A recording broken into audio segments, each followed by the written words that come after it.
अस्सलाम वालेकुम नाज़रीन, आप देख रहे हैं सवाल से आगे। मैं हूं अलीना शिगरी। तोशाखाना केस में इस्लामाबाद हाई कोर्ट के फैसले के खिलाफ चेयरमैन पीटीआई की जानिब से सुप्रीम कोर्ट में दायर दरख्वास्त पर समाअत के लिए मुकर्रर हो गई और जस्टिस याया अफरीदी और जस्टिस मुसरत हिलाली पर मुश्तमिल 2 रुकनी बेंच दरख्वास्त पर कल समाअत करेगा। याद रहे, चेयरमैन पीटीआई की जानिब से इस्लामाबाद हाई कोर्ट का तोशाखाना केस काबिल समाअत होने का फैसला सुप्रीम कोर्ट में चैलेंज किया गया था और आज इस्लामाबाद हाई कोर्ट में district and session court Islamabad में तोशाखाना फौजदारी केस के हवाले से चेयरमैन पीटीआई की जानिब से दायर 3 दरख्वास्तों पर समाअत हुई। दौरान जिरा दस्तावेज फराहमी की इस्तदा मुस्तरद होने के डिस्ट्रिक्ट एंड सेशन कोर्ट के फैसले के खिलाफ दरख्वास्त पर समाअत के दौरान चेयरमैन पीटीआई के वकील ख्वाजा हारिस का कहना था कि इलेक्शन कमीशन ने कार्रवाई के दौरान मुख्तलिफ तोशाखाना की तफसीलात तलब की। इलेक्शन कमीशन की जानिब से तोशाखाना के रिकॉर्ड की जांच पड़ताल की गई।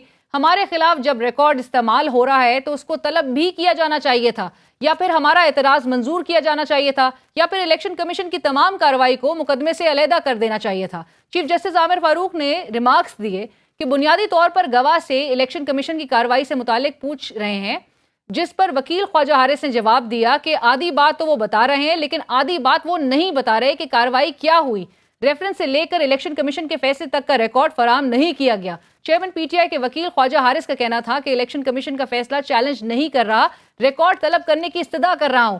पीटीआई चेयरमैन की जानिब से तोशाखाना केस में इलेक्शन कमीशन के गवाह के बतौर शिकायत कुनंदा कंप्लेंट और बयान हल्फी पर दस्तखत मुख्तलिफ होने के खिलाफ दायर एक और दरख्वास्त पर समाअत हुई। वकील ख्वाजा हारिस ने दलाइल दिए कि गवाह से सवाल हुआ कि क्या शिकायत और बयान हल्फी पर आपके दस्तखत मुख्तलिफ हैं। इलेक्शन कमीशन के गवाह का कहना था कि शिकायत और बयान हल्फी पर दस्तखत मुख्तलिफ हैं। जिरा के दौरान फिर गवाह ने एक और जगह इसके मुख्तसर दस्तखत हैं ये कहा। चीफ जस्टिस आमिर फारूक ने वकील ख्वाजा हारिस से इस्तफसार किया कि आप ये कह रहे हैं कि जिरा के दौरान गवाह ने कुछ और कहा, उसको इसका जवाब पेश करना है। वकील ख्वाजा हारिस ने जवाब देते हुए कहा कि जी बिल्कुल, गवाह ने जवाब पेश करना है या फिर वो झूठ बोल रहा है। दलाइल के इख्तिताम पर ख्वाजा हारिस का कहना था कि मेरा केस ये है कि तोशाखाना का केस बदनीयती पर मबनी है। चेयरमैन पीटीआई की जानिब से डिस्ट्रिक्ट एंड सेशन कोर्ट में तोशाखाना केस सुनने वाले जज पर एतराज और जज की फेसबुक पोस्ट के बायस केस की मुंतकली की दरख्वास्त तीसरी दरख्वास्त थी जिस पर समाअत हुई। चीफ जस्टिस आमिर फारूक ने रिमार्क्स दिए कि मैंने पोस्ट से मुतालिक नहीं देखा है, अगर तो वो ठीक है या गलत है, दोनों सूरतों में इसके असरात हैं। इस्लामाबाद हाई कोर्ट की जानिब से चेयरमैन पीटीआई की जानिब से दायर इन दरख्वास्तों पर फैसला महफूज कर लिया गया है। बादजा अदालत ने महफूज फैसला सुनाते हुए इलेक्शन कमीशन समेत दीगर को नोटिस जारी कर दिया। चेयरमैन पीटीआई के खिलाफ डिस्ट्रिक्ट एंड सेशन कोर्ट में तोशाखाना केस में फौजदारी कार्रवाई से मुतालिक समाअत हुई। मुकदमे में चेयरमैन पीटीआई के वकील ख्वाजा हारिस ने इलेक्शन कमीशन के गवाह वकास मलिक पर जिरा करते हुए सवाल किया कि आपने दिया कि इलेक्शन कमीशन में समाअतों के दौरान खरीदार का नाम नहीं बताया, क्या चेयरमैन पीटीआई को नोटिस भेजा कि खरीदार का नाम बताएं? ख्वाजा हारिस के सवालों पर इलेक्शन कमीशन के वकील अमजद परवेज मदाखलत करते हुए बोले कि कई बार गवाह वकास मलिक ने जवाब दिया कि वो इलेक्शन कमीशन की समाअतों का हिस्सा नहीं रहे। वकील ख्वाजा हारिस ने कहा कि कभी इलेक्शन कमीशन की समाअतों में शामिल हुए नहीं और ऐसा बयान दे दिया। जज हुमायूं दिलावर ने रिमार्क्स दिए कि जी बिल्कुल, बयान तो गवाह ने ऐसा ही दिया। वकील ख्वाजा हारिस का कहना था कि गवाह वकास मलिक ने नहीं बताया कि चेयरमैन पीटीआई ने खरीदार का नाम अपने जवाब में बताया या नहीं। दौरान जिरा इलेक्शन कमीशन के वकील अमजद परवेज की जानिब से लुकमे दिए जाने पर वकील ख्वाजा हारिस ने जज से इस्तदा की कि अमजद परवेज को चुप करवाएं, वरना ये आइंदा 2 हफ्ते भी लुकमे देते रहेंगे। जिस पर जज हुमायूं दिलावर का कहना था कि मामला 2 हफ्ते नहीं चलेगा, जिरा आज ही मुकम्मल होगी। जज हुमायूं दिलावर का वकील अमजद परवेज से मुकालमा करते हुए कहना था कि अमजद साहब भी तीली लगाते हैं। ख्वाजा हारिस की जानिब से गवाह पर जिरा मुकम्मल होने के बाद समाअत कल 12 बजे तक मुलतवी कर दी गई है। दूसरी जानिब आपको ये भी पता चले कि आज पार्लियामेंट का मुश्तरका इजलास हुआ। इजलास में इलेक्शन एक्ट 2017 में तरमीम के हवाले से अपोजिशन समेत हुकूमती इत्तेहादी भी हैरान परेशान नजर आए, जबकि वफाकी कानून असेंबली में तावीलें देते रहे। कानून में सर वक्त के साथ साथ कुछ तरामीम करना पड़ती है, ये कोई कालीन के नीचे से नहीं निकल रही चीज़। 2A में केयर टेकर्स को सिर्फ ये इतना रूम दिया गया कि जो ऑन गोइंग चीज़ें हैं, ऑन गोइंग पोलिटिकल गवर्नमेंट जिनको शुरू करके गई है, उनको बंद ना शेल्फ ना हो जाएं कि आप रियासत का निज़ाम तो बंद नहीं कर सकते 3 माह के लिए, ये इख्तियार रहना चाहिए। ये पाकिस्तान की इकोनॉमिक लाइफ के ज़रूरी है और इसमें किसी का कोई सियासी एजेंडा नहीं है। लेकिन हुकूमत की जानिब से पेश की जाने वाली तावीलें ऑपोजिशन तो दूर की बात, हुकूमत के अपने इत्तेहादी भी मानने को तैयार नहीं।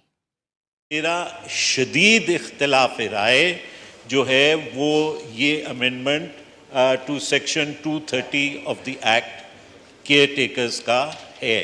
Role of caretaker government क्या होगा?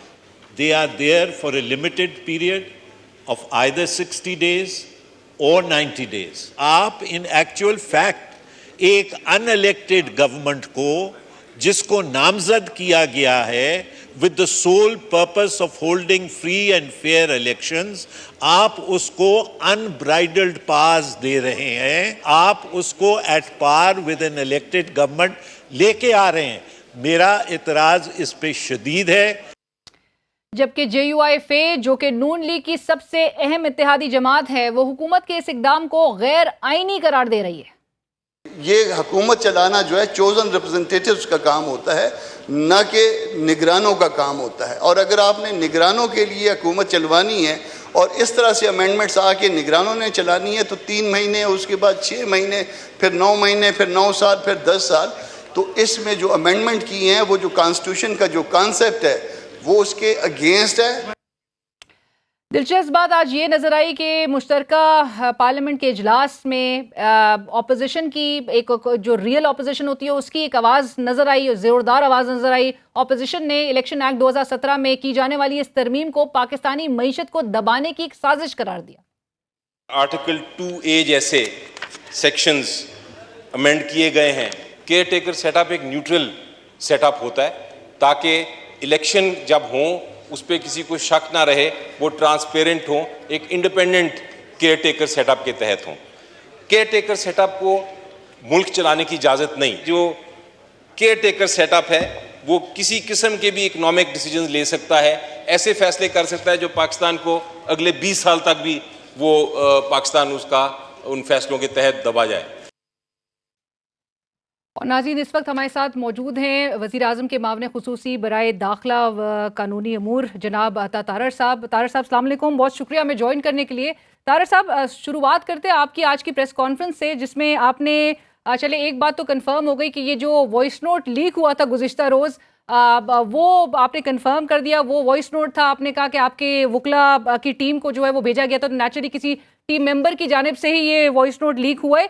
लेकिन जिसमें आपने जिक्र किया कि लोगों को हिदायत की जा रही थी, आपकी टीम को हिदायत की जा रही थी, वर्कर्स मेंबर्स को, लाहौर के साथियों को, कि वो अदालत में पहुंचने के लिए आपके ऑफिस जो है वो पहले सारे इकट्ठे हों और मैक्सिमम प्रेजेंस को इंश्योर करना चाहिए, क्योंकि दूसरे साइड की प्रेजेंस आपने कहा कि वो बड़ी ज़्यादा होती है, उनके लोग बड़े ज़्यादा होते हैं। आपने बदमाशी का भी लफ्ज़ इस्तेमाल किया। स्ट्रैटेजी चेंज क्यों करनी पड़ी और लोगों को फोर्स क्यों करना पड़ रहा है, या हिदायत क्यों जारी करनी पड़ी है आने के लिए? खुद नहीं आ रहे? थैंक यू जी। एक तो ये व्हाट्सएप ग्रुप सिर्फ वकला का है और ये मैसेज वकला के लिए था, ये सियासी कारकुनान के लिए नहीं था। दूसरी बात ये है कि ये मेरी रूटीन है, मैं हर हियरिंग से पहले ये मैसेज करता हूँ और वो क्योंकि उस दिन खान साहब आ रहे थे, वो मैसेज जरा उसकी कॉनोटेशन चेंज हो गई, वरना मैं पूरा जोर देता हूँ अपने लॉयर्स पे और वो वेरी करता है, किसी दिन तादाद ज्यादा होती है, कभी कम होती है। और ये बड़ा एक्सक्लूसिव सा ग्रुप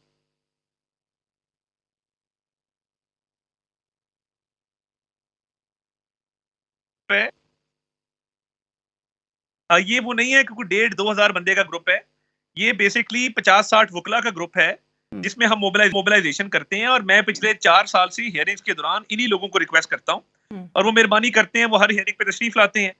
तो कोई ऐसी कंटेंशियस बात नहीं। बात ये है कि तोशा खाना के केस में पिछले 1 साल में मैं 70 दफा गया हूँ और खान साहब सिर्फ 2 दफा आए हैं। आपने इसका जिक्र किया अपनी प्रेस कॉन्फ्रेंस में। जी जी। तो फर्क सिर्फ इतना है कि कल इन्होंने हमला करने का प्लान किया था और मुझे इतला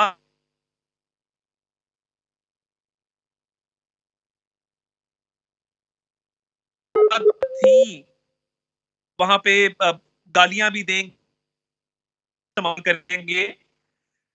इसको प्रीएम्प्ट करते हुए हमने प्रेजेंस का लफ्ज, मैंने बम लेके आओ, खुदा ना खास्ता जो इनकी आदत होती है, ये गुलेले लेके आते हैं तहरीके इंसाफ वाले, तो मैंने तो सिर्फ ये कहा कि हमने अपनी प्रेजेंस कर सकें। राइट, बट तो ये तो तारक मेरी साहब रूटीन आपने है, मेंशन ये तो किया मैं कि हर दफा अगले करता हूं। 2 से 3 रोज थोड़ी तवज्जो देनी है। क्या होने जा रहा है अगले 2 से 3 रोज में? नहीं देखें, वो ट्रायल कंक्लूजन पे आज पहुंच गया, तो हर ट्रायल का एक टाइम होता है ना कंक्लूजन पे पहुंचने का। आज उनके जो प्रोसिक्यूशन विटनेसेस थे उनकी जिरा खत्म हो गई। अब अक्यूज की स्टेटमेंट कल रिकॉर्ड होनी है 342 की। तो इसमें कोई सरप्राइजिंग बात नहीं है। ट्रायल का स्टेज जो है वो फाइनल स्टेजेस पे एंटर कर चुका है, इसलिए मैंने ये लफ्ज इस्तेमाल किए। बट तारक साहब, आप सवाल ये उठता है कि आप जा क्यों रहे हैं अदालत? आप तो इस केस में मुद्दई भी नहीं है। तो ये केस खुद कैसे बन गया? ये तो ये election PML commission of Pakistan की कंप्लेंट जो है वो गई थी। नहीं, कंप्लेंट किस बात की गई थी? मैं आपसे क्रॉस क्वेश्चनिंग करता हूँ, कंप्लेंट क्यों गई थी इलेक्शन कमीशन की? सर, आप ये बात जोड़ते हैं, आप कहते हैं कि जी स्टैंड अलोन केस नहीं है, ये रेफरेंस जो है वो स्पीकर कौमी असेंबली के पास जो है वो रेफरेंस आया था, उसके बाद इलेक्शन कमीशन में भेजा गया था, लेकिन उसके फैसले के बाद इलेक्शन कमीशन ऑफ पाकिस्तान की जानिब से ये कंप्लेंट जो है वो भेजी गई थी अदालत में। बट द पॉइंट इज, अगर पीएमएलएन वो रेफरेंस दायर ना करवाती, इलेक्शन कमीशन में अपना केस आर्ग्यू ना करती, तो क्या ये कंप्लेंट दायर हो सकती थी? ये तो हमारा केस बेसिस बना इस कंप्लेंट का। और चलें फर्ज कर लें कि ये पीएमएलएन की तरफ से कंप्लेंट नहीं थी इनिशियली और वो रेफरेंस नहीं था, क्या बतौर पाकिस्तानी शहरी ओपन कोर्ट में जाना गुनाह है? क्या इस पे कोई कदगन है, कोई ममानियत है? क्या मैं बतौर पाकिस्तानी शहरी कोई ट्रायल देखने नहीं जा सकता? सर, आप बिल्कुल जा सकते हैं, लेकिन आप हुकूमत का चूंकि हिस्सा हैं और ऑलरेडी आपको पता है कि इस केस में जो है वो प्रोसिक्यूटर भी उनके भी हवाले से बड़े बहरहाल सवालात जो है वो उठ रहे हैं। लेकिन मैं उससे मुताल्लिक आपसे ये जरूर पूछना चाहूंगी कि अगर आप जाते हैं तो एक इंप्रेशन ये जरूर आता है कि इलेक्शन कमीशन ऑफ पाकिस्तान पर इन्फ्लुएंस करने की कोशिश की जा रही है, और फिर आप हिदायत भी जारी करते हैं कि जी बड़े नंबर्स में आना है और प्रेजेंस को इंश्योर करना है, मैक्सिमम प्रेजेंस रखनी है। तो ऐसा लगता है कि जैसे हुकूमत इस केस पर जो है वो इन्फ्लुएंस करने की कोशिश की जा रही है उसकी जानिब से। नहीं, कतई नहीं। देखें, हमारी हुकूमत बिल्कुल ऐसी नहीं है कि किसी पे राह चलते मंशियात डाल के उसको बंद कर दे। सुबह दिल करे शाम को स्पोर्ट्स सिटी नारोवाल का केस बना के बंद कर, शाम करे सुबह अमेरिका में तकरीर बंदा करे और कहे कि मैं शाहिद अब्बासी को बंद कर आया हूं। तो हमने तो कोई गिरफ्तारियां ऐसे नहीं की। ये एक केस जिसमें हम मुद्दई थे वो आगे चला है, मंतकी अंजाम तक पहुंच रहा है।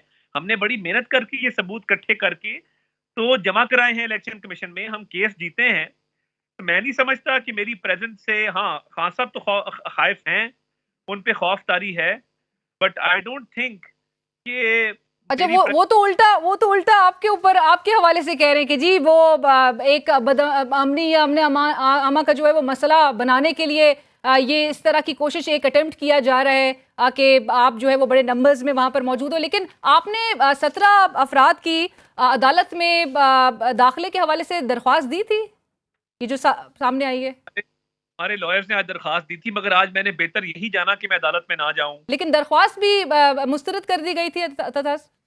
ये मेरे इल्म में नहीं है, हमारे लॉयर्स ने आज दरख्वास्त दी थी, मगर मैंने ये बेहतर समझा कि मैं बार रूम में मौजूद रहूं और मैं अदालत में ना जाऊं और एक स्मूथ प्रोसीडिंग चलती रहे। क्योंकि खान साहब के आने से माहौल खराब हुआ, उनके साथ जो लोग थे उन्होंने एक तूफान बदतमीजी बर्पा किया। मुझे ये समझ नहीं आ रही कि मेरी प्रेजेंस तो पिछले 1 साल से है, कल मेरी प्रेजेंस प्रॉब्लम क्यों बनी, और कल हालात खराब करने की कोशिश किसने की, क्यों की, कौन जज को गालियां दे रहा था, कौन नारेबाजी कर रहा था, कौन मोबाइल से वीडियोस बना रहा था। तो देखिए, मेरे तो कॉन्सेप्ट बड़े क्लियर है इस हवाले से, नीयत भी बिल्कुल क्लियर है। तो मैं तो 4 साल से कोर्ट्स में जा रहा हूं, अब इनको आदत नहीं है, ये पहली दफा कोर्ट्स में आए हैं और आके इन्होंने उदम मचाने की कोशिश की है। और सर दूसरी जानिब इस्लामाबाद हाई कोर्ट में भी काफी दरख्वास्तें दे दी गई हैं, चाहे वो FIA में साइफर की तहकीकात से तलबी से मुताल्लिक हो, उसमें भी दरख्वास्त दायर कर दी गई है कि उनको तलब ना किया जाए। मैं इस पर भी आपका कमेंट जरूर चाहूंगी, लेकिन उससे पहले इसी तोशा खाना के मामले के हवाले से, चूंकि आपने आज बड़ी इंटरेस्टिंग और प्रेस कॉन्फ्रेंस में अपने नुकात जो है वो पेश किए, और आपने साथ साथ ये भी कहा कि ये जो बैंक, ये जो एक तो इन्होंने तोहफे डिक्लेयर नहीं किए, फिर आपने कहा ब्लैक मार्केट में तोहफे बेचे और उनसे जो पैसे मिले वो खा चुके हैं, या जो अकाउंट्स में जमा भी करवाए हैं, तो वो जो तोहफे की कीमतें हैं उससे कीमतों से मुताबिकत नहीं रखते। आज आपको पता होगा जिरा के दौरान ख्वाजा हारिस साहब ने भी जो गवाह थे उनसे काफ़ी क्रॉस एग्जामिनेशन में, क्रॉस क्वेश्चनिंग में उन्होंने ये बात पूछा भी कि क्या वो एक तो ये चीज स्टैब्लिश होती है, सरफेस हुई कि वो इलेक्शन कमीशन की जो गवाह हैं, जो बड़ा ही एक इम्पोर्टेंट इस वक्त उनका किरदार है, मरकजी रोल है, वो उनके हवाले से ये बात सामने आई कि वो इलेक्शन कमीशन ऑफ पाकिस्तान की किसी भी समात में मौजूद नहीं थे और उन्होंने बयान दिया है। तो आपको नहीं लगता ये इटसेल्फ बड़े सारे सवालात को जो है वो जन्म देगा?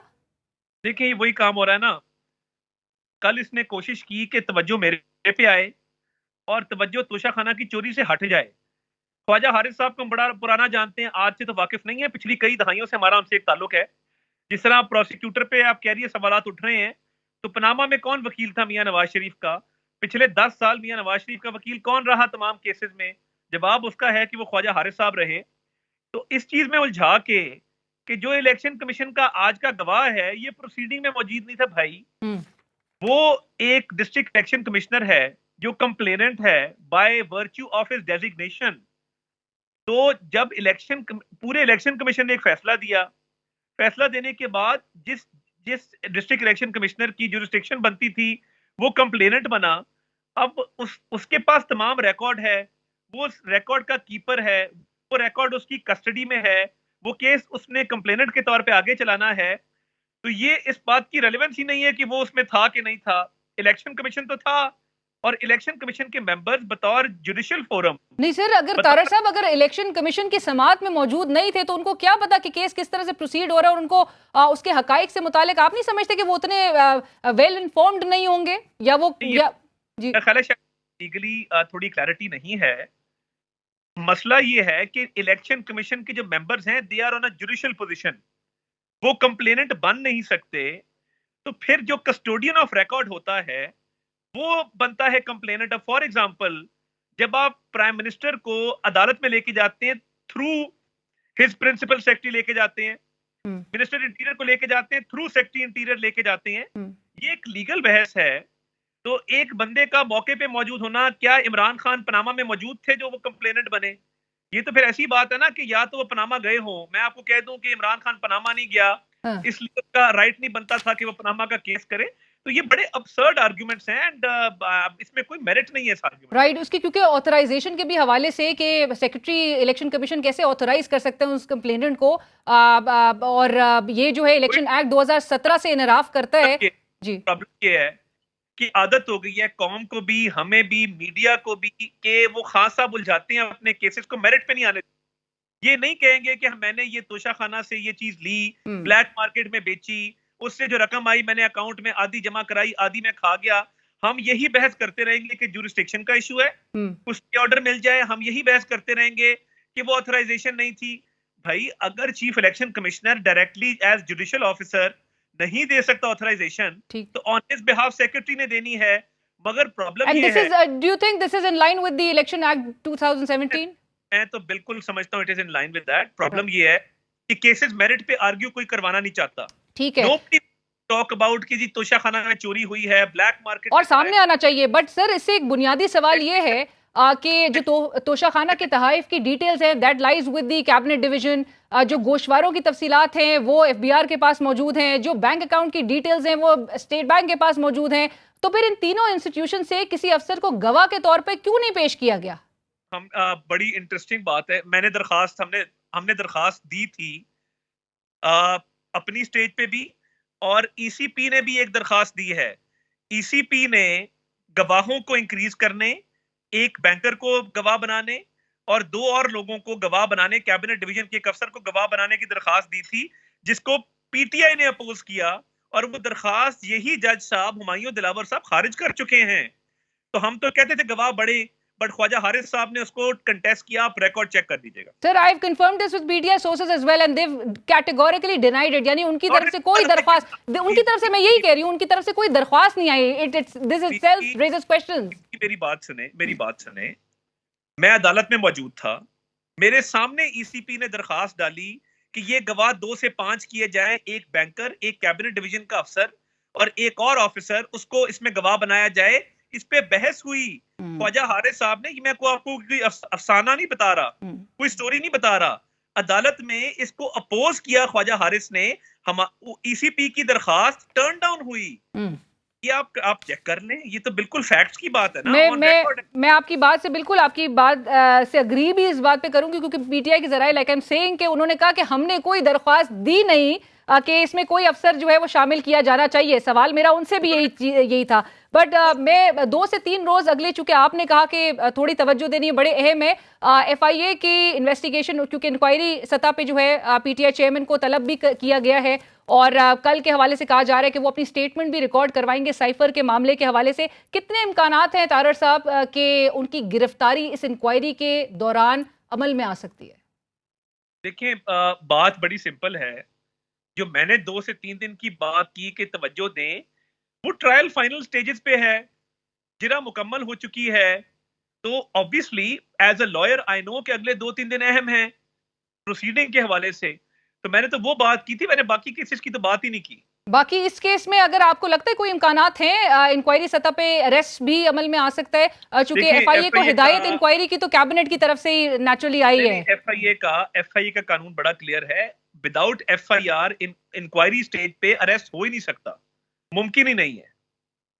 राइट, और कैबिनेट ऐसे कोई इरादा नहीं रखती है कि एफआईए को हिदायत दी जाए? मेरा नहीं ख्याल कि साइफर केस में कोई फिलहाल ऐसी गिरफ्तारी मतलब है। राइट, आज लतीफ खोसा साहब जो कि वकील है पाकिस्तान तहरीक इंसाफ के चेयरमैन के, उन्होंने भी इस्लामाबाद हाई कोर्ट में इस दरख्वास्त से मुतालिक जब समाअत हो रही थी, उसमें उन्होंने कहा कि एक उस पहली एनएससी का हवाला दिया गया जिस पे ब्लेटेंट इंटरफेरेंस की बात की गई, दूसरी एनएससी का हवाला दिया गया जो वजीर आजम शहबाज शरीफ साहब की जेर सदारत हुई, और उन्होंने कहा कि दोनों में साइफर कन्फर्म हुआ, मदाखलत कन्फर्म हुई। तो सर 15 माह के बाद ये मामला दोबारा से क्यों उठाया जा रहा है, जबकि आपकी हुकूमत ये बात कहती थी कि हमारे रिलेशंस, फॉरेन रिलेशंस इंपेयर्ड हुए हैं साइफर के इस मामले से? नहीं, केस क्या है? केस ये है कि साइफर एक ऑफिशियल डॉक्यूमेंट एक बंदा घर ले गया ऑफिशियल सीक्रेट्स एक्ट की वायलेशन में, घर जाके उसने जलसे में लहराया और उसके बाद गुमा दिया, उसके बाद झूठे मिनट्स बनाए। देखिए, ये ऑडियो मैंने तो नहीं बनाई ना, ऑडियो में कहा जा रहा है कि मिनट्स बनाओ। साइफर को मिस इंटरप्रेट करके सियासी मकासद के लिए इस्तेमाल करके नेशनल इंटरेस्ट को हर्ट किया गया, फॉरेन कंस्पिरेसी का एक बयानिया हैच किया गया, और उसके साथ साथ ये आपके सामने है कि वो जलसे में लहराया गया। ओथ की वायलेशन है। आप बतौर प्राइम मिनिस्टर जब ओथ लेते हैं, आप कहते हैं कि मैं कोई ऐसी चीज जो बतौर वजीर आज़म मेरे इल्म में लाई जाएगी किसी गैर मुतल्लिका आदमी से शेयर नहीं करूंगा। वो जलसे में लहरा रहे हैं सियासी मकासद के लिए। तो ये देखें, if you let him go तो फिर कलभूषण को भी छोड़ दें, उसका क्या कसूर है? ऑफिशियल सीक्रेट्स एक्ट की वायलेशन में जो शख्स होगा, वो पाकिस्तानी हो, वो गैर मुल्की हो, भुगतना पड़ेगा, सजा तो मिलेगी, कॉन्सिक्वेंसेस फेस करने होंगे। ये नहीं हो सकता कि आप कहें कि मेरा नाम इमरान नियाज़ी तो मुझे कोई हाथ ना लगाए, आप ऊपर से उतरे में। साइफर आप घर लेके गए हैं, गुमाया है, ऑफिशियल सीक्रेट एक्ट की वायलेशन। राना सनाउल्लाह साहब की तो स्टेटमेंट ऑन रिकॉर्ड है कि वो कहते हैं कि साइफर की ओरिजिनल कॉपी जो है वो वजारत खारजा में जो है वो मौजूद है। मेरा नहीं ख्याल साइफर खान साहब घर ले गए थे और उन्होंने घुमाया है। वो वीडियो एविडेंस आपके सामने है। जी, एडमिशन, उनकी एडमिशन तो ऑन रिकॉर्ड है, लेकिन साथ साथ मैं पूछना ये चाह रही हूँ कि हुकूमत चाह क्या रही है? इधर साइफर घुमाने का मसला है, जुर्म है, मैं सवाल सुन लीजिए, साइफर घुमाना जुर्म है या साइफर के कंटेंट पब्लिक करना जुर्म है, जो कि जिसके हवाले से वो कहते हैं कि जी हमने पब्लिक नहीं किया, की मैसेज अलबत्ता जरूर लोगों को बताया। ये तमाम जराइम है जी, पब्लिक करना, उसको घुमाना, उसको लहराना, ये तमाम चीजें जुर्म में शामिल होती हैं। ये तमाम चीज़ें आप कह रहे हैं जुर्म में शामिल होती हैं। सर, आज की पार्लियामेंट के मुश्तरका इजलास से मुतालिक भी ज़रूर सवाल करूंगी। सेक्शन 230 की अमेंडमेंट, जो इलेक्शन एक्ट 2017 का सेक्शन 230 है, उसमें सब सेक्शन 2A की इंक्लूजन के हवाले से बड़े तहफ़्फ़ुज़ात का जो है वो और खदशात जो हैं वो ज़ाहिर आज होते हुए नज़र आए थ्रू पार्लियामेंट स्पीचेस, और जिसके हवाले से अली ज़फ़र साहब ने भी, सेनेटर अली ज़फ़र साहब का कहना ये है कि ये माशी फ़ैसले करने के लिए जो है वो एक इजाज़त देना, और इसके फिर 20 साल तक हम फॉल आउट जो है वो मुल्क बर्दाश्त कर रहा होगा, उसका खमियाजा उठा रहा होगा। कामरान मुर्तज़ा साहब ने कहा कि ये करके 3 माह, 6 माह, 9 माह बात इतनी आगे चली जाएगी कि फिर किसी के कंट्रोल में आती हुई दिखाई नहीं देगी। नहीं, मेरा नहीं ख्याल। देखिए, इलेक्शंस की शफाफियत के लिए और कुछ हमारी जो इंटरनेशनल कमिटमेंट्स हैं उनको पूरा करने के लिए ये जरूरी है कि कुछ ना कुछ अथॉरिटी जो है वो दी जाए। इसमें कतन कोई ताखीर का हरबा नहीं है, कोई इसको आगे ले जाने का कोई प्रोग्राम नहीं है, मगर ऑब्वियसली जो उस दौरान इंटरनेशनल कमिटमेंट्स पूरी होनी है उसके लिए कुछ इख्तियारात डेलीगेट करना जरूरी है। तो मैं नहीं समझता ऐसा कोई डिजाइन है इसके अंदर। सर इसका बुनियादी मकसद क्या होगा? सिर्फ और सिर्फ माशी फैसलों से मुतालिक जो है वो एम्पावर करना होगा केयर टेकर गवर्नमेंट को? ये इकोनॉमी के हवाले से, इसके अलावा इसका और कोई मकसद नहीं है। इसका और कोई मकसद नहीं होगा। और सर किस हद तक केयर टेकर गवर्नमेंट को की न्यूट्रलिटी को एक्सपेक्ट कर सकते हैं हम? चूंकि एक इत्तेहादी हुकूमत है, नेचुरली आपने सबको अकोमोडेट करना है। केपी में केयर टेकर गवर्नमेंट का तो वो हाल नहीं देखा, उसमें तो तमाम पॉलिटिकल एंटिटीज जो है उस केयर टेकर गवर्नमेंट का हिस्सा है। न्यूट्रलिटी पे एक बहुत बड़ा सवालिया निशान है। सो नेशनल लेवल पे क्या किस हद तक हम एक्सपेक्ट करें कि न्यूट्रल होगी, चूंकि मशावरत तो आपने अपने ही इत्तेहादियों से करनी है? देखिए, मेरा ख्याल है न्यूट्रलिटी खासी हद तक मेंटेन होगी और मुझे नहीं लगता कि कोई बायसनेस का आंसर होगा। तमाम तर कानूनी और आईनी जो हैं वो तकाजे पूरे किए जाएंगे, तो मैं बड़ा कॉन्फिडेंट हूँ कि इंशाल्लाह न्यूट्रलिटी मेंटेन रहेगी। न्यूट्रलिटी मेंटेन रहेगी। और गुज़िश्ता रोज़ हमारे प्रोग्राम में वज़ीर दिफा ख्वाजा आसिफ साहब ने कहा कि इसहाक डार साहब से मुतालिक जो है नाम पर कोई इत्तेफाक नहीं है, तो ऐसा ही है, उनका नाम कट हो चुका है अब लिस्ट से?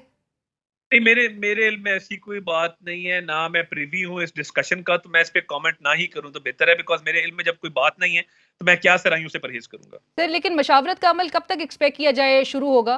मेरा ख्याल है देखिए अभी टाइम है, अभी 12-13 दिन बाकी हैं, तो अभी बहुत कबल अज वक्त होगा कोई भी इस पे हतमी बात करना। तो मेरा ख्याल है ये मामला अगले हफ्ता 10 दिन में रिजॉल्व हो जाएगा। थैंक यू सो मच, बहुत शुक्रिया तारर साहब फॉर ज्वाइनिंग अस। हमारे साथ बात कर रहे थे आज़म के मामले खुसूसी जनाब अता तारर साहब, जिन्होंने कहा कि पीटीआई चेयरमैन जितने केसेस फेस कर रहे हैं उसमें मामलात उनके वकील की जानिब से, उनके वकला की जानिब से उलझाया जा रहा है। वो कह रहे हैं आवाम को गुमराह किया जा रहा है, मीडिया को भी उन्होंने कहा कि जी गुमराह किया जा रहा है, और बात असल मामले से हटाकर दीगर एक जो इश्यूज़ की तरफ जो है और नॉन इम्पॉर्टेंट इश्यूज़ की तरफ जो है वो उलझा दी जा रही है। लेट्स सी अब अगले 2 से 3 रोज़ किस हद तक इम्पॉर्टेंट होते हैं, क्योंकि कल के रोज़ FIA ने उनको तलब कर रखा है, पाकिस्तान तहरीक इंसाफ के चेयरमैन को। इंक्वायरी होगी उनसे साइफर मामले से मुतालिक, जिसके हवाले से हमेशा ख्वाहां रहे हैं कि तहकीकात साइफर से मुतालिक होनी चाहिए। लेकिन इस्लामाबाद हाई कोर्ट में साथ ही उनकी जानिब से एक दरख्वास्त भी गई है कि FIA जो उनको तलब कर रखा है उससे उनको रोका जाए, अरेस्ट जो है वो अमल में ना आए। बहरहाल एक ब्रेक की तरफ चलेंगे, ब्रेक के बाद हाजिर होते हैं।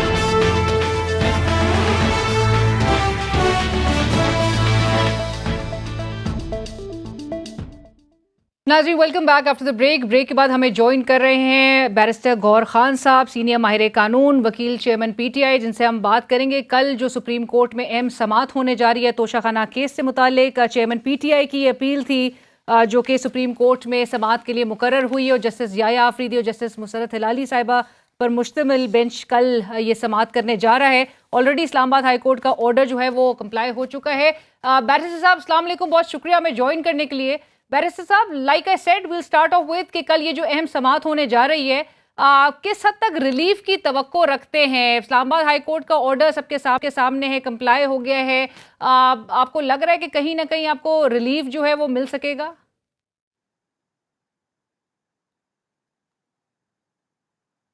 नहीं, मुझे हमें उम्मीद है इंशाल्लाह ताला कि कंप्लाइंस आड़े नहीं आएगी। बेसिकली तो ये था, एक ऑर्डर कर दिया था एडिशनल सेशन जज साहब ने, जिसको हमने असेल कर दिया था बिफोर इस्लामाबाद हाई कोर्ट।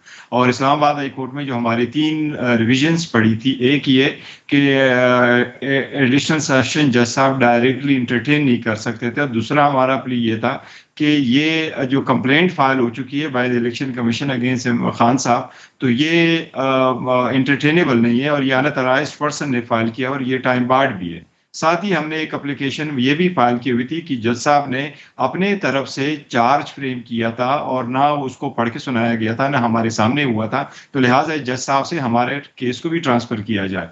ये मैटर सारे 4 मैटर्स पढ़ रहे थे बिफोर इस्लामाबाद हाई कोर्ट, जबकि एक में हेयरिंग कंप्लीट हो गई और अभी बाकी 3 में हेयरिंग होनी थी। कि इसी दौरान एक सप्लीमेंट्री काज लिस्ट आया और उसमें से ये ऑर्डर अनाउंस हुआ था, इसमें चीफ साहब ने ऑर्डर रिजर्व फरमाया था।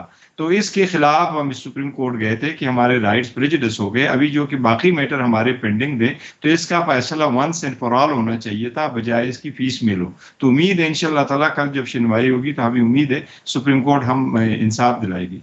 राइट अब मैं एक ज़रूर सवाल करना चाहूँगी आपसे बैरिस्टर साहब। ब्रेक से पहले हमारे साथ वज़ीर आज़म के मामले खुसूसी जनाब अता तारर साहब मौजूद थे, और मैंने चूँकि उनसे सवाल किया कि जो तोशाखाना फौजदारी केस है, ये जो कार्रवाई है इससे मुताल्लिक चूंकि आपको पता है आज के उसमें जिरा भी हो रही थी और ये सवाल बड़ा बुनियादी हैसियत रखता है इसलिए भी है कि कैबिनेट डिवीजन के पास तोशाखाना के तवाइफ की जो तमाम तफसीलात है वो मौजूद है, FBI के पास गोशवारों की तफसीलात मौजूद है और स्टेट बैंक के पास तमाम बैंक अकाउंट की डिटेल्स हैं। तो गवाहान, मेरा सवाल था कि विटनेसेस इन इदारों में से क्यों नहीं किसी को जो है वो मुकर्रर किया गया या कोई सामने नजर आया? तो उन्होंने कहा इस हवाले से कि हमने एडिशनल विटनेसेस की रिक्वेस्ट की थी लेकिन पाकिस्तान तहरीक इंसाफ ने उसको अपोज किया और ख्वाजा हारिस साहब जो है वो उसको 12 कॉन्टेस्ट करते आए। ऐसा ही है सर, आप लोग क्यों इसको अपोज करते आए? ये तो बेहतर होता अगर इंस्टीट्यूशन से कोई आ जाता सामने।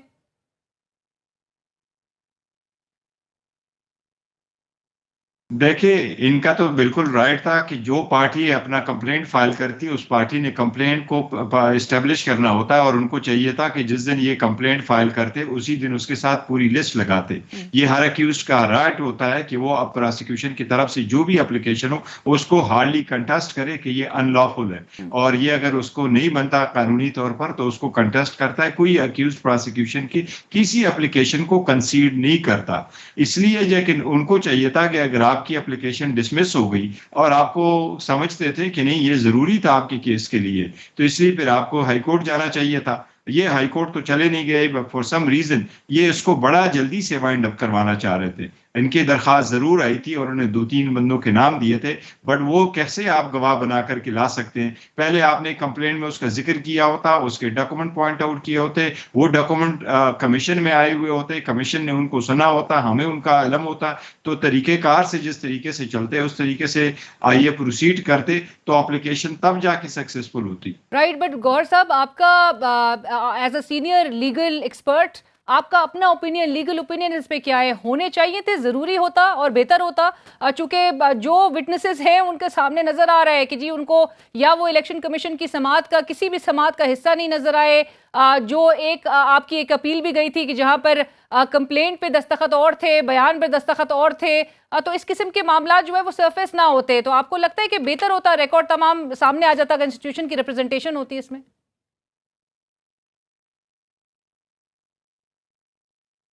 देखिए, अलग है, मैं तो प्रोसिक्यूशन का हिस्सा नहीं हूं कि उनके लिए कहूं कि वो क्या उनके लिए बेहतर होता। जहां तक गवाहों का ताल्लुक है तो गवाह के तो डिक्लाइन हो गए। अलबत्ता हमने एप्लीकेशन जो सबमिट कर रिक्वेस्ट कर दी थी ड्यूरिंग क्रॉस एग्जामिनेशन, जो आज वो केस हमारा इस्लामाबाद हाई कोर्ट में भी पेंडिंग था, उसमें भी नोटिस हुआ है परसों के लिए, वो ये था कि हमने ये रिक्वेस्ट की हुई थी कि गवाह जो इलेक्शन कमीशन के आए उनसे जब क्वेश्चन किया गया तो गवाह इलेक्शन कमीशन का ये कह रहा था कि कंप्लेंट का रिकॉर्ड मेरे पास है, प्रोसीडिंग का रिकॉर्ड मेरे पास नहीं इलेक्शन कमीशन के।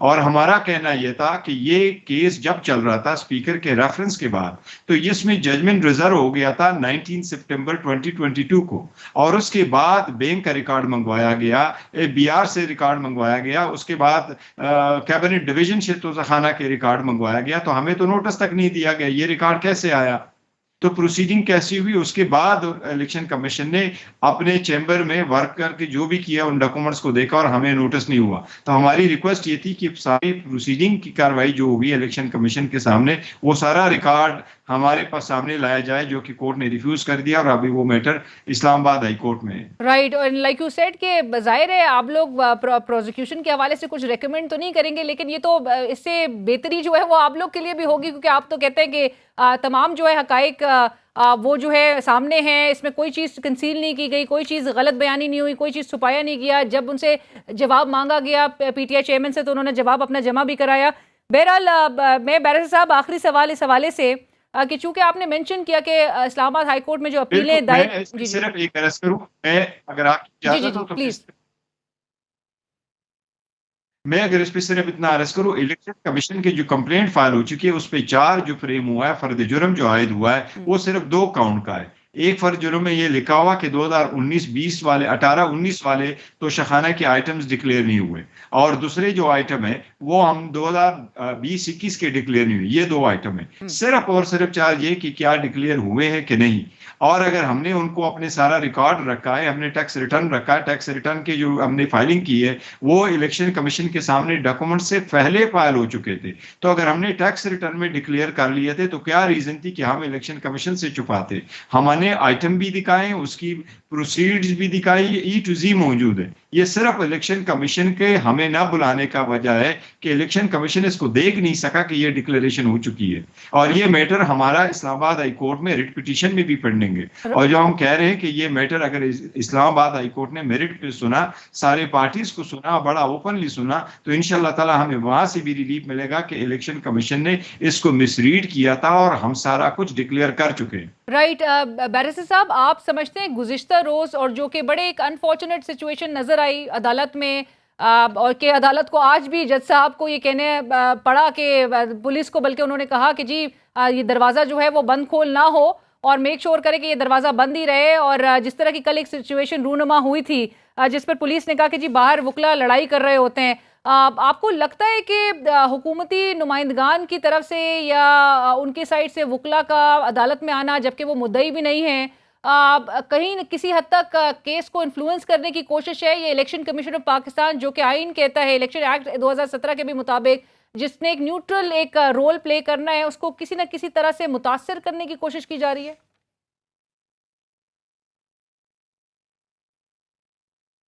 देखिए, कोर्ट्स ओपन होते हैं और कोर्ट में हर कोई आ सकता है, लेकिन वो पार्टी जो आ सकती है जिससे कोर्ट के हालात माहौल खराब हो सकता है, तो एंट्री जो है वो हमेशा से रिजर्व रहती है और हर बंदा ऑन हिज ओन विल नहीं एंटर हो सकता। लेकिन कल जो अनफॉर्चुनेट हुआ और ये बात हुई, देखो ना, एक कोशिश तो जरूर की गई और बड़ी सीरियसली की गई कि जो फरीक जिसका इस केस के साथ कोई ताल्लुक ही नहीं है वो लोगों को कहे कि आप कोर्ट में जाए, आप स्पेस ऑक्युपाई करें, आप वहां रहें और फिर करें, तो इसका तो एक अटैक होने का था। यही तो रीजन है कि आज कोर्ट में भी हम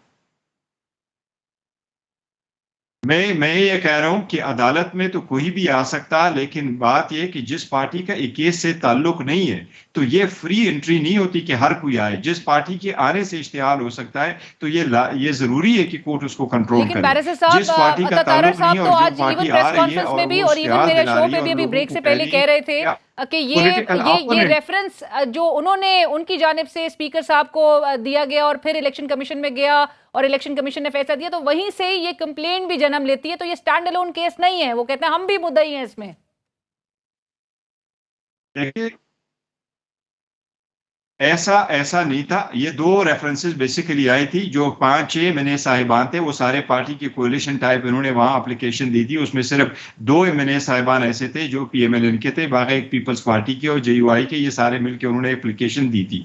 इनकी जो एप्लीकेशन आ गई, इलेक्शन कमीशन ने उस पर नोटिस किया और बसर एहतराम आपको ये बताऊं, इलेक्शन कमीशन ने एमएनए साहिबान के रेफरेंस को डिसमिस कर दिया था और कहा था कि सिर्फ स्पीकर का रेफरेंस चलेगा। यही रीजन है कि जब पहले दिन हियरिंग हुई और वो पुलिस लाइन में हियरिंग हुई थी तो मैंने पॉइंट आउट कर दिया था और इसी अदालत ने अता तारड़ को और मोहसिन राजा को ऑर्डर कर लिया था कि आप अदालत से निकल जाए।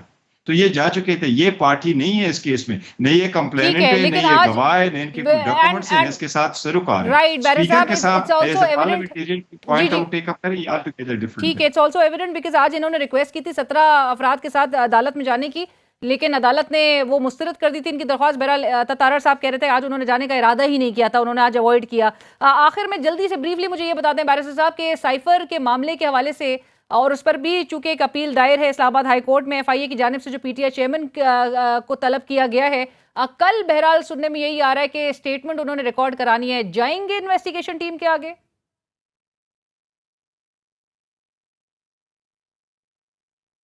देखो, खान साहब आज तो गए हुए थे, कल का भी मुझे अंदाजा नहीं है कि क्या सिचुएशन है। सिक्योरिटी कंसर्न अगर नहीं हो, अगर कल जाना जरूरी है तो जरूर जाएंगे, लेकिन ये हमारा विदाउट ड्यू रिस्पेक्ट ये जरूर है कि एफआईए के पास इसकी जुरिस्डिक्शन नहीं है। और ये तो मैटर ऐसा है कि देखो, साइफर एक हकीकत है, वो तो आया हुआ था, डिमार्च कराया गया था, कमीशन बन गया था, इंक्वायरी हो गई थी, जो नेशनल सिक्योरिटी कमेटी है उन्होंने भी नोट कर दिया था, सब कुछ कर दिया था। सब सामने है, लेकिन बैरिस्टर साहब आपने कहा जाना जरूरी है। अगर जाना जरूरी है तो फिर अपील की तरफ दरख्वास्त क्यों इस्लामाबाद हाई कोर्ट में दायर की गई है कि उनको रोका जाए?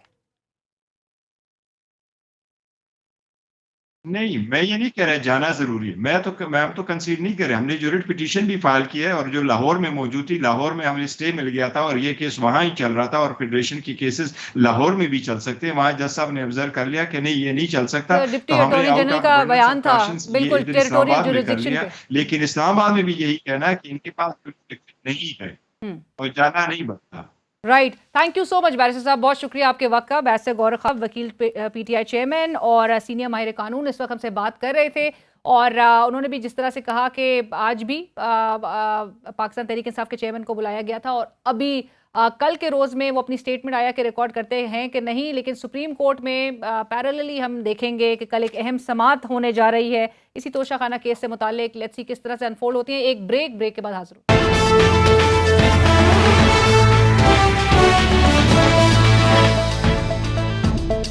नाज़रीन, ब्रेक के बाद बात करेंगे कमसिन घरेलू मुलाजमा पर तशद्दुद की दिल दहलाने वाली खबर। गुज़िश्ता रोज़ इस्लामाबाद से 14 साला घरेलू मुलाजमा पर जो बेईमाना तशद्दुद का वाक़या सामने आया। सरगोदा से ताल्लुक़ रखने वाली रिजवाना नामी ये बच्ची पिछले 6 माह से सिविल जज आसिम हफीज़ के घर पर मुलाजमा के तौर पर काम कर रही थी। बच्ची के वालिद की मुदियत में दर्ज की गई FIR में दावा किया गया कि जब बच्ची के वालिदैन उस बच्ची से मिलने के लिए सिविल जज के घर पहुंचे तो उन्हें बच्ची जख्मी हालत में मिली और वालिद के मुताबिक बच्ची के सर के पिछले हिस्से में जख्म की वजह से कीड़े गए थे। उनकी बेटी के दोनों बाजू टांगे जख्मी, जबकि उसकी पसलियां भी टूटी हुई थी। बच्ची ने गुज़िश्ता रोज़, और चूंकि इस वक्त वो लाहौर के जनरल अस्पताल के ICU में उसको मुंतकिल कर दिया गया है, उसकी हालत इस वक्त तशवीशनाक बताई जा रही है। गुज़िश्ता रोज़ उस बच्ची का बयान हम ज़रूर चाहेंगे आपको भी सुनवाएं और साथ साथ शायद इस बच्ची की आवाज़ आला हुकाम तक भी पहुंच जाए और उनको इसकी हालत पे, और ना सिर्फ रिजवाना बच्ची की हालत पे उनको तरस आए और वो उनको इंसाफ दिलवाने की तरफ जो है वो हरकत में आते हुए नजर आए, बल्कि वो तमाम बच्चे जिनसे कवानीन की मौजूदगी के बावजूद घरों में उनको मुलाजमत के तौर पर रखा जाता है, उनसे मुशक्कत करवाई जाती है और ना सिर्फ ये उन पर तशद्दुद किया जाता है, तो तशद्दुद करने वालों के खिलाफ भी एक्शन एक्सपेक्ट किया जाता है। और शायद इस आवाज़ से जो हमारा जो सोया हुआ कानून है वो जाग उठे और इनको इंसाफ दिलवाने की तरफ आए। आइए सुनते हैं। आपको किस तरह मारते थे वो बताओ? ठंडों से मारते थे, बल्लों से, डंडों से, डंडों से मारते से, बहुत जोर से मारते थे। तो क्यों मारते थे, वजह क्या थी? मेरे से काम नहीं होता था, फिर बाद में दर्द होती है, मैंने बहुत मारा। तो कितने अरसे से आपको मार रहे थे? 6 साल से। 6 माह से?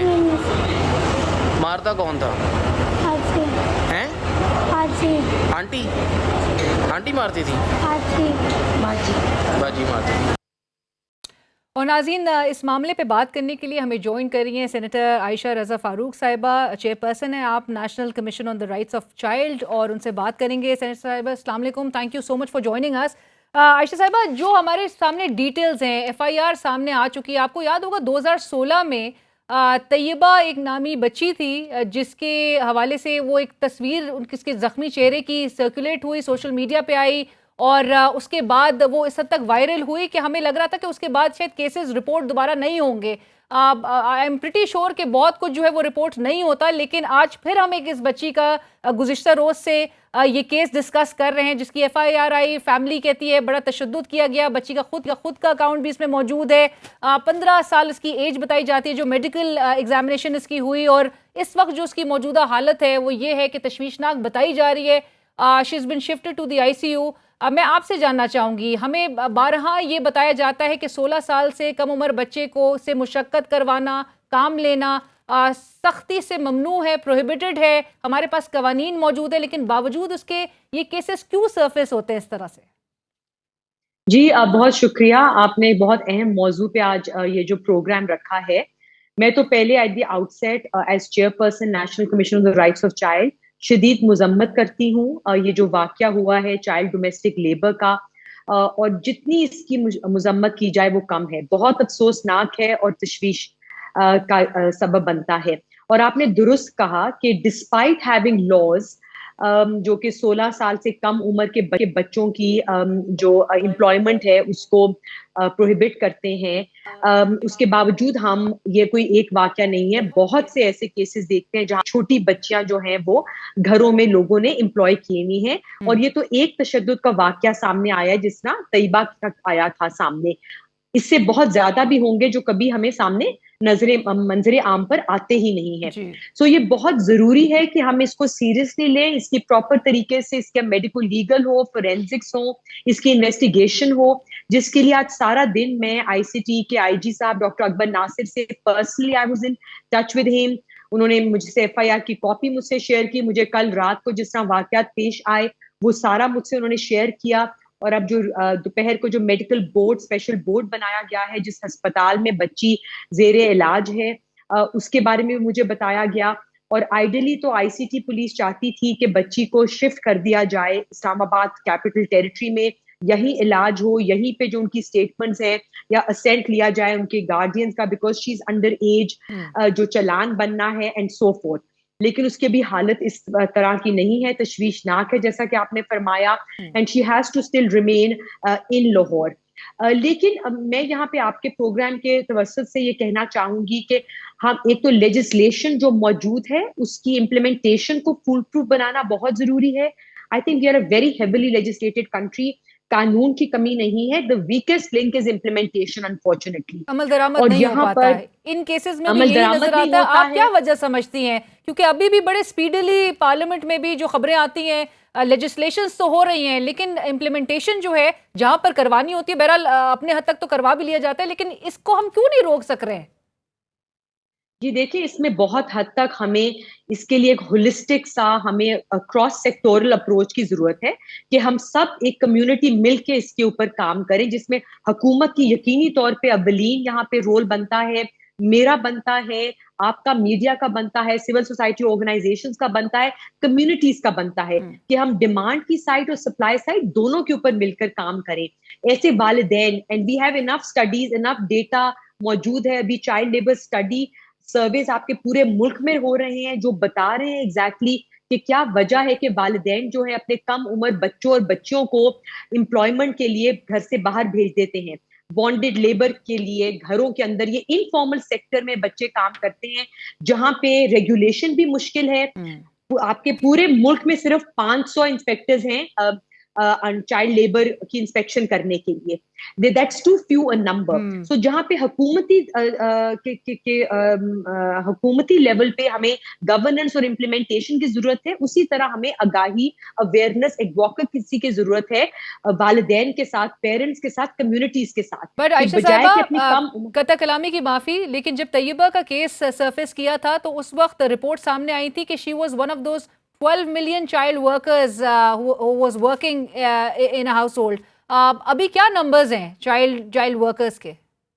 जी, ये नंबर्स उतने ही तशवीशनाक हैं जो कुछ देर पहले थे, और हमारे पूरे मुल्क में जिस तरह कि मैंने को कहा, एक बहुत up to date data government of Pakistan और ILO के ताउन से ये इकट्ठा हो रहा है। पंजाब का डेटा ऑलरेडी शेयर हो गया हुआ है, कोलेट हो गया हुआ है, गिलगित बल्तिस्तान का हो गया है, बाकी सूबों का भी होना बाकी है, पर बहुत जल्द ये नंबर्स, तो इन नंबर्स में कोई कमी नहीं आई है, ये और वर्सन ही हुए हैं और तशवीशनाक ही हुए हैं ये नंबर्स। और तो मौजूदा माशी हालात को देखते हुए आपको लगता है कि इसमें एक अलार्मिंगली एक सर्ज नजर आएगा मजीद? माशी हालात को देख के, कोविड के असरात को देखकर, फ्लड्स के असरात को देखकर, ये नंबर्स पहले से ज्यादा बदतर हुए हैं। जो ये पंजाब का चाइल्ड लेबर डेटा जो सामने आ रहा है कि उससे भी ज्यादा, पिछले सालों से भी ज्यादा बच्चे अब लेबर में, अंडर एज लेबर में है। एक तो under age labour that should be criminalised in the Pakistan penal code. एक तो ये लेजिस्लेटिव साइड पे जरूरी है। The National Commission on the Rights of Child जो है एज अ पॉलिसी, जो रिकमेंडेशन हम देते हैं वो हम हुकूमतों को दे रहे हैं और आगे भी अब देंगे कि उसको क्रिमिनलाइज किया जाए। और फिर चेक्स एंड बैलेंसेस जरूरी हैं, और उसके साथ साथ तशद्दुद अपनी जगह पे एक क्राइम है, और हम इस केस को बहुत क्लोजली फॉलो अप करेंगे। We would like the community, civil society organisations, media अपना प्रेशर जारी रखें। मैम, अभी तक हमें उस फैमिली जिसने इस बच्ची की एम्प्लॉयमेंट जहां पर थी, जिस घर में ये काम कर रही थी ये बच्ची, सीनियर सिविल जज हैं और उनकी एहलिया जो इसके मुर्तकिब हुए हैं और जिन्होंने बच्ची के साथ जुल्म ढाए हैं, इस FIR की डिटेल्स के भी मुताबिक, उनके हवाले से, उनके वेयर अबाउट्स के हवाले से कुछ पता चल सका है? नहीं जी, जो मेरी ICT पुलिस से बात हुई है, जो इस्लामाबाद में उनका घर था वो बंद है, वहां पे मौजूद नहीं। उन्होंने जेलम में उनके कोई और रिश्तेदार थे, उनको ट्रेस करने की कोशिश की है, मिल नहीं रहे। लेकिन जो एक विल है ICT पुलिस की, जो मेरी उनसे बात हुई है, वो इसको बहुत क्लोजली मॉनिटर कर रहे हैं, और मैं बहुत पुरुम्मीद हूँ, and we'll keep demanding also, keep the pressure के उनको पकड़ा जाए, और जो भी यहाँ पे अकाउंटेबल हैं उनको कैफरे किरदार तक लाया जाए। और हम जिम्मेदारी हमारी बनती है। This is also very disappointing, बड़ा अफसोसनाक है कि हम जिनसे इंसाफ की तवक्को रखते हैं, इंसाफ की उम्मीद रखते हैं, अगर वही इस किस्म के केसेस में जो है मरकजी किरदार के तौर पे सामने आ रहे हों, तो ये एक बहुत ही एक अलार्मिंग ट्रेंड है। क्योंकि आपको याद होगा तैयबा जिस बच्ची की हम बात कर रहे हैं, उसमें भी एक जज साहब और उनकी वाइफ जो है उनकी जानिब से तशद्दुद जो है वो किया गया था। और आपको उस केस के हवाले से ये भी याद होगा कि 2016 में ये केस हुआ था। पहले इनिशियली इनको 12 माह की कैद की सजा जो है वो सुनाई गई थी, जिसके बाद ये अप्रैल 2018 में कहा गया देवर प्रूवन गिल्टी, और उसके बाद दोबारा जून 2018 में ये इनकी सजा को 3 साल पे लेकर जाया जा चुका था। और फिर इन्होंने they conveniently got it slashed down, तो ये रिड्यूस और सुप्रीम कोर्ट से करवाया था। आपको लगता है कि ये जो जेल टर्म, मतलब इस पे भी एक ठोस एक कोई बनने की जरूरत है, कोई कानून फॉलो होने की जरूरत है, और जो पनिशमेंट इनकी होनी चाहिए उसको फॉलो होने की जरूरत है, क्योंकि सारी एविडेंस, सारे फैक्ट जो है वो मंजर आम पर थे। देखिए, आपने बिल्कुल सही फरमाया कि जब हमारे ऐसे असर लोग जो कि sitting in power corridors and positions of power, जब वो इस किस्म के एग्जाम्पल सेट करेंगे तो फिर आप बाकी अवाम से क्या तवक्का रखेंगे। तो ये इसको मैं बहुत स्ट्रांगली कंडेम करती हूँ। मेरे पास अल्फाज नहीं है कि इसकी जितनी तशवीश और इसके ऊपर की जाए वो कम है, कंडेम किया जाए वो कम है। और इसी तरह हम कानून नाफिज करने वाले इदारों से, हम अपनी जुडिशरी से भी ये होप रखते हैं, ये उम्मीद रखते हैं कि जिस तरह एक आम आदमी को सजा दी जाए जहां बनती है, वहां पे एक असर रखने वाले शख्स को भी उसी तरह सजा देनी चाहिए यकीनी तौर पे। और इसी तरह ये मुआशरा हमारा आगे बढ़ेगा, इसी तरह कानून की हुक्मरानी होगी और इसी तरह रूल ऑफ लॉ की भी रिस्पेक्ट की जाएगी। राइट, बट तो साथ साथ एक कता कलामी की माफी, लेकिन एक खबर जो सर्कुलेट हो रही थी वो ये भी थी कि शायद उस इन्फ्लुएंशियल फैमिली की जानिब से ये अटेम्प्ट्स भी किए जाए कि आउट ऑफ कोर्ट सेटलमेंट कर ली जाए। आपको पता है ये एक तबका जो कि अपने बच्चियों को नेचुरली हालात से मजबूर होकर, लाइक यू ऑल्सो मेंशन्ड, भेजता है। इन्फ्लेशनरी प्रेशर्स हैं, बहुत मसाइल हैं जिनका उनको सामना है, और उसके साथ साथ ही उनसे आउट ऑफ कोर्ट सेटलमेंट में जहां पर उनको बड़े ही सुनहरे ख्वाब दिखाए जाते हैं, उनको पैसे ऑफर किया जाता है। आपको लगता है कि, और आप इसको कंडेम करेंगे कि कुछ इस तरह का होना नहीं चाहिए, क्योंकि out of court settlement means कि इस किस्म की फैमिलीज पर इसी तरह के एक ट्रेंड को जो है वो मजीद ये तूल पकड़ेगा और ये कभी हम रोक नहीं सकेंगे इसको। जी, हम बिल्कुल, हमारे पास प्लान बी ऑलरेडी मौजूद है। National Commission on human rights की जो चेयरपर्सन है उनसे आज मेरी बात हुई थी, और अगर हमें इस किस्म का अंदेशा लगा, मेरे तक ये खबर अभी कोई नहीं पहुंची है, क्रेडिबल खबर, लेकिन अगर कोई ऐसा हमें लगा तो बहुत सी सिविल सोसाइटी ऑर्गेनाइजेशंस और कमीशन जो हैं वो सू मोटो इस पे लेने को और पार्टी बनने को खुद से तैयार हैं। सो हम उम्मीद करते हैं कि हम सब मिलके वी वांट टू डिस्करेज ऐसे रवैये, और इट इज अनएक्सेप्टेबल, चाहे कोई आम आदमी हो, आम जो ऐसी हरकत करे और ऑफेंड करे लॉ को और हमारी बच्चियों पे तशद्दुद करे, अंडर एज बच्चों को एम्प्लॉयमेंट में ले।